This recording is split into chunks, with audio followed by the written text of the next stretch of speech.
When you sleep, you enter into another world. Beyond that world lies the doorway to nightmare.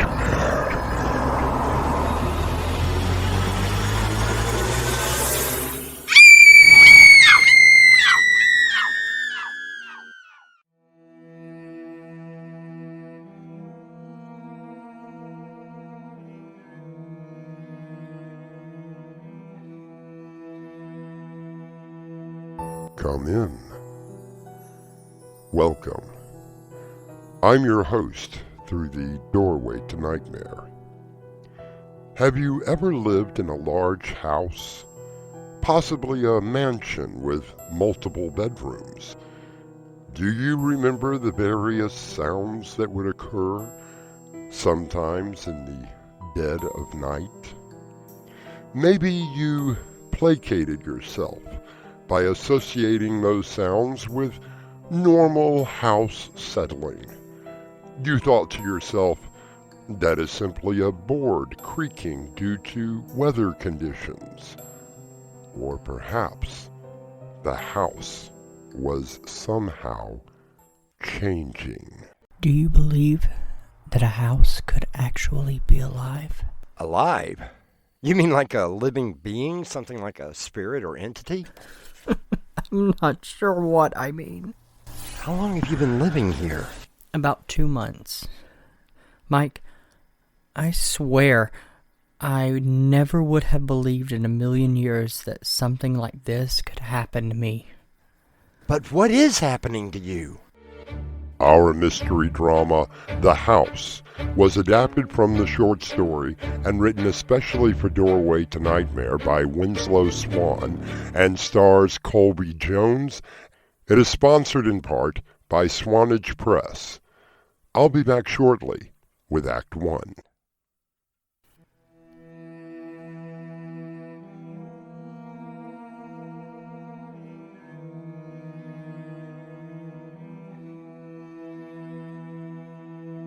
Moving into a new home can be one of the most exciting and troubling times of a person's life. There is the packing and the unpacking, the various utilities that have to be hooked up, the small items that need to be purchased for the new house. For some, it can be quite traumatic. Let's see if we can't get the rights to that novel. Yes, sir. I also have the typed letters for the producers that you asked for. They're ready for your signature. Thank you. I'll get to those this afternoon. Oh, I almost forgot. This came for you earlier today. A telegram? I didn't think that they even sent these anymore. It was delivered by a young man. I gave him a tip for bringing it. Well, I'll be. What is it? Well, it's from Joel Musgrove. Another writer? No, just an old friend. Well, what does it say? Well, let's see. Must see you immediately. If you are the friend that I believe you to be, you will come at once. Sounds desperate. Oh, no, that was one thing I never knew Joel to be. See if you can find out where the hell Clifton Corners in Kentucky is, and go ahead and print a map out for me to his address. I don't want GPS to suddenly take me into the middle of nowhere.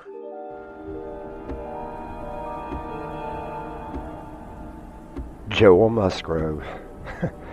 And we'd been childhood friends all the way through high school. We lost touch with each other after college. I was doing pretty good in the entertainment industry. 10 years ago, I read an article on him in Fortune magazine. He had made quite a name for himself in the medical field. I wondered what was happening to him that made him reach out to me in such an antiquated form of communication. 8 hours of driving over mountains and through a raging thunderstorm, I finally found the house where my friend was staying.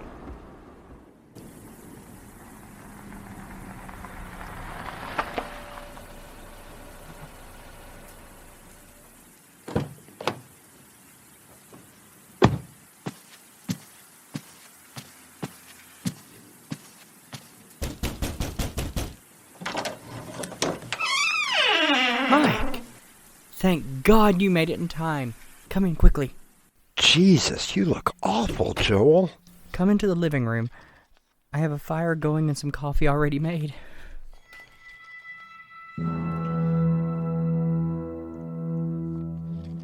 Well, this is some house you have here. Looks almost like a castle from the outside. I wasn't sure that you would be able to come. I'm very glad you did. How the hell were you able to send a telegram? I didn't think Western Union did that anymore. You will notice that the house has no modern electrical devices, such as televisions, computers, anything that can be connected to the internet. I don't even have a telephone.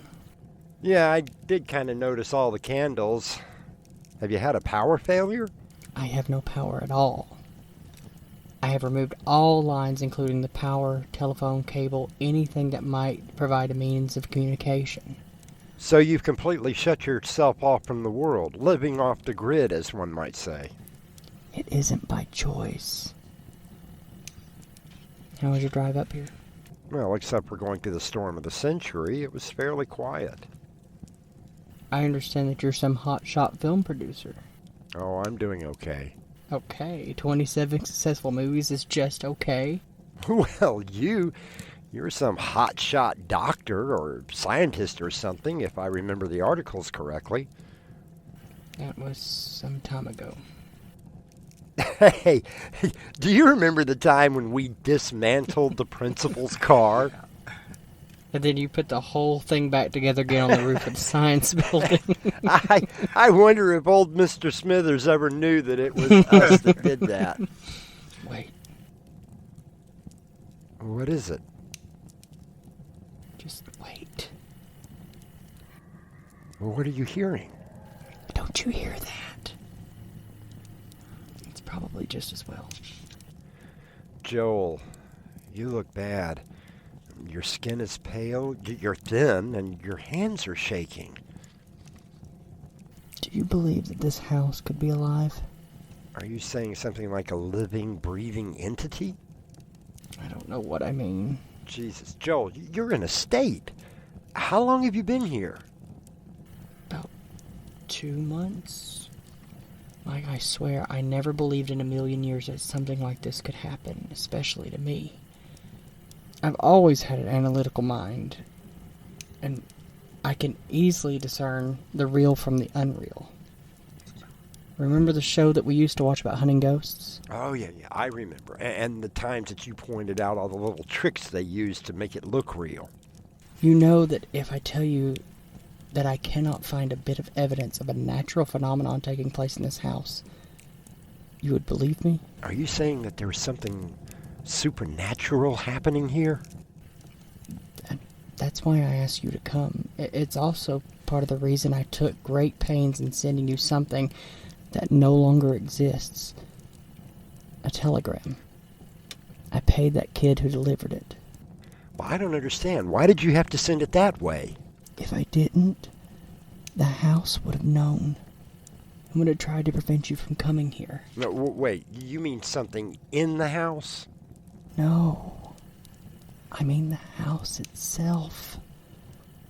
I believe that it's actually alive and it's trying to kill me. There are those religions that hold as part of their belief that everything has some form of a soul, that even the rocks on the ground have something that can only be described as alive. But a house that has a premeditation for murder? I'll be back shortly with Act 2.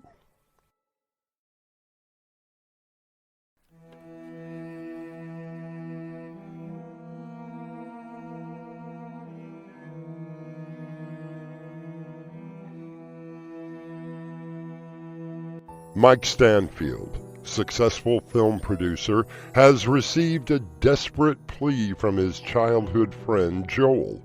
Mike finds Joel has become a shadow of himself and is seemingly in a perpetual state of fear. Joel tells Mike that his house is trying to kill him. I take it that this is dinner. I'm sorry, but this is all I have. Oh, no, it's fine. Sandwiches and some fruits. I can make do. Since I did away with electricity, I have no way of cooking. I kept a cooler filled with ice so that meats don't spoil. It meant a ride to town every other day, but I didn't mind. No, Joel, don't worry about it. This'll do nicely. Is the bedroom okay? I can't thank you enough for staying the weekend. Oh, it looks quite comfortable. So tell me, whatever made you come all the way out here to live? Tell me about this house. I need to be alone for a little while. I had been named the new chief of surgery, but after a year of fighting the insurance companies, hospital board, and basically playing a political game, I wanted a break. I was losing it, not caring for my patients and heading for a mental breakdown. So you ran away? I suppose I did. I found an ad for this house, and that was the first strange thing that happened. When I contacted the number, the owner of the house told me that he never put an ad in the newspaper or magazine. I asked him if it was for rent, and he said it was, if I wanted it. Must have cost quite a bit. Surprisingly, no. I even told him he could get 5 times what he was asking. Okay, go on. When I saw the place, I couldn't believe it. Fully furnished, everything I needed except for clothes and food. It was sheer luck. Until now. That first night, I was in bed. I had the window open because of the warm air. I must admit that it was in the middle ground of being asleep and partially awake.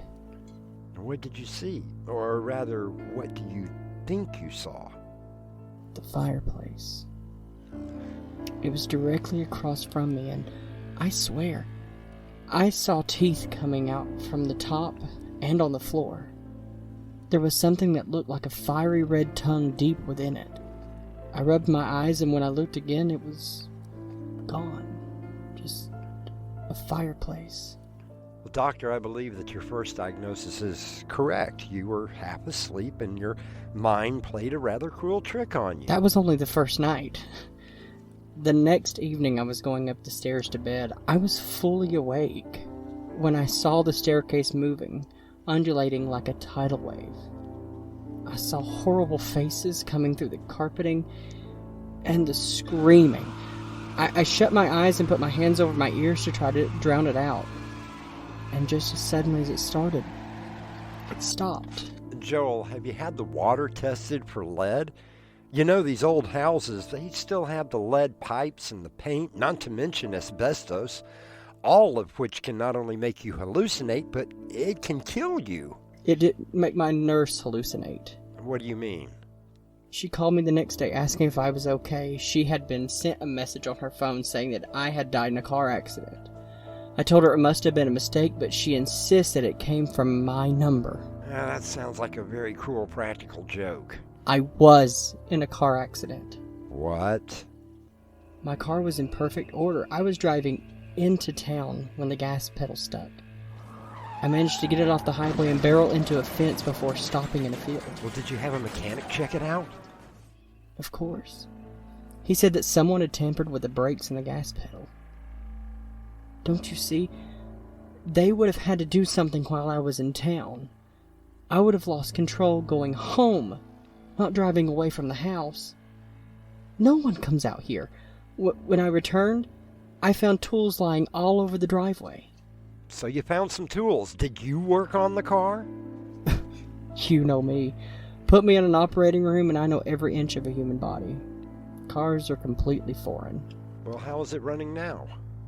I stopped driving it. I've had everything delivered, but even that's become a threat to my life. What do you mean? The delivery man was bringing groceries. When he tried to ring the doorbell, he was almost electrocuted. Joel, there usually isn't enough power in those things to do that. Later, I was almost electrocuted by a light bulb. Could it have been bad wiring in the lamp? No, Mike. The bulb itself. I went to get a bulb out of the closet to change one that had blown in my bedroom. When I took it out of the box, I felt a jolt, and the bulb exploded in my hand. Jesus. Joel, I just don't know what to say. I was receiving threatening phone calls, emails, and I started hearing strange laughter coming from nowhere. That was when I pulled out every wire I could find. Then let's get out tonight. You don't understand. This house won't let me leave. Don't you think that I've tried? Look, get up, walk to my car, we will get in, and we'll drive the hell away from here.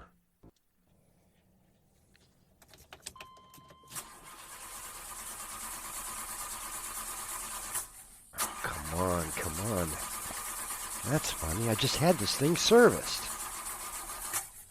I told you. It's the house.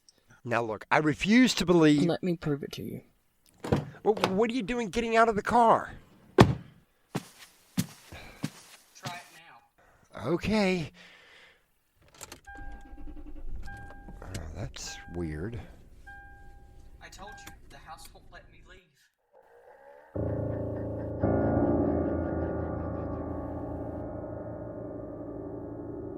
Mike looks at his friend and sees the terrified eyes. He cannot explain away what has just happened. Joel slowly walks back into the house that is apparently trying to kill him. We will return to the House of Horrors when I return with Act 3 shortly.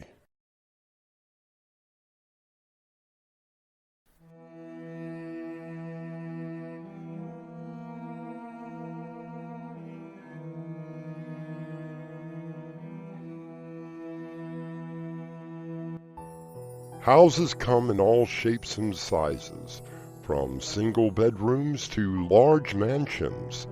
Some are newly built by developers. Others have been around for years. Mike has come to the aid of his friend Joel, whose house, he claims, is trying to murder him. This house is not just a house. It's not haunted by some evil spirit. It's alive. It can change, and it's trying to kill me. Joel, please, look, you have to see this from my point of view. What about the car? Okay, I grant you that was a little strange, but a house that morphs at will? I can understand why you don't believe me. I'm just grateful you even came. Look, it's not a problem. Now, it's getting late. Why don't we both try and get some sleep, and we'll tackle this thing in the morning. Oh, this bed does feel good. Jeez, it's almost midnight. I really need to get to... What the hell? Get away! Joel! Joel, for God's sake, snap out of it! The fireplace!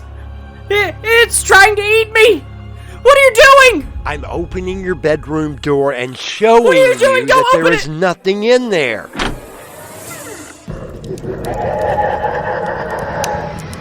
God in heaven, what the hell is that?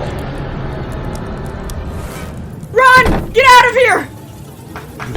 Did you see it? I never would have believed it.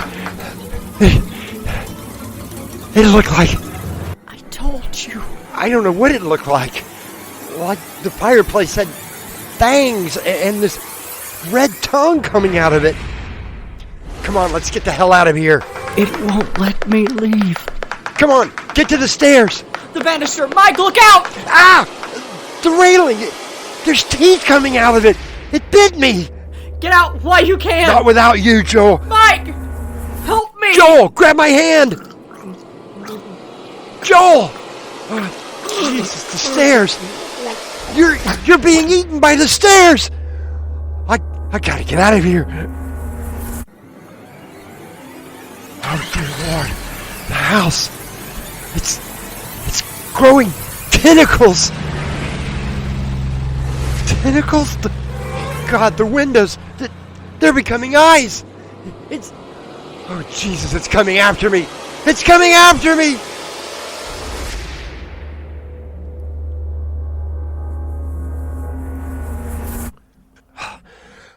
There. 10 gallons of gas. That should do it. How about a little fire? How do you like that, house? Burn. Burn! Burn!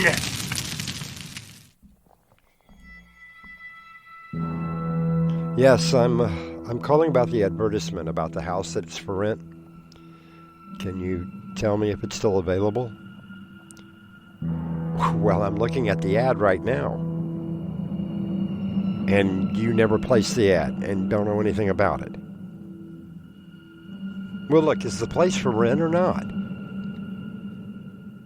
Can you tell me what happened to the last tenant? Just up and moved away. Is there any way possible that you could tell me his name? Joel Musgrove.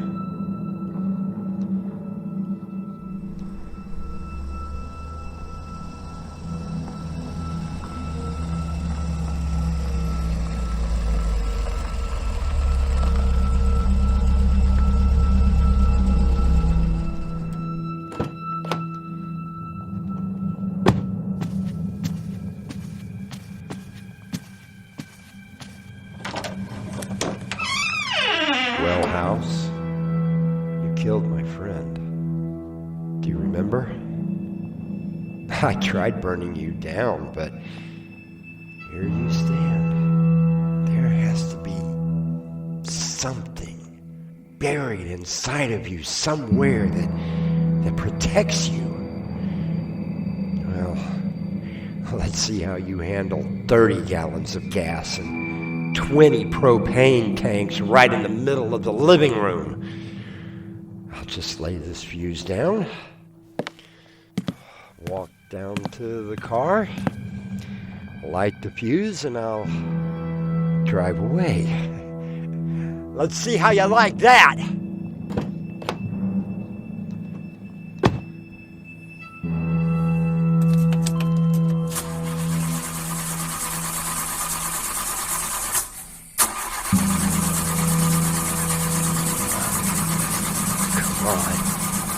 Come on! You won't let me leave, will you? You won't let me leave! Mike sits in his car, the fuse to the makeshift bomb dropping from his hand. He slowly walks back into the house, removing a lighter from his pocket.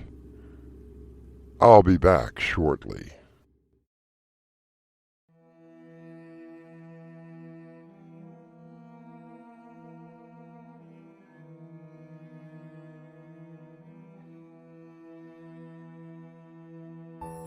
If you happen to be in the market for a house, I may know of one that is available. The rent is quite low, and it is fully furnished. Our cast included Colby Jones and Crimson McKenzie. The entire production was under the direction of Winslow Swan. And now a preview of our next tale. It's the most remarkable thing that I have seen. Stan, I can assure you that no trickery was involved. Oh, I believe you, Jacob. I examined that rabbit and I would swear that it was completely dead. There was no signs of life at all. And yet, look at it now. Doorway to Nightmare is sponsored in part by Swanage Press.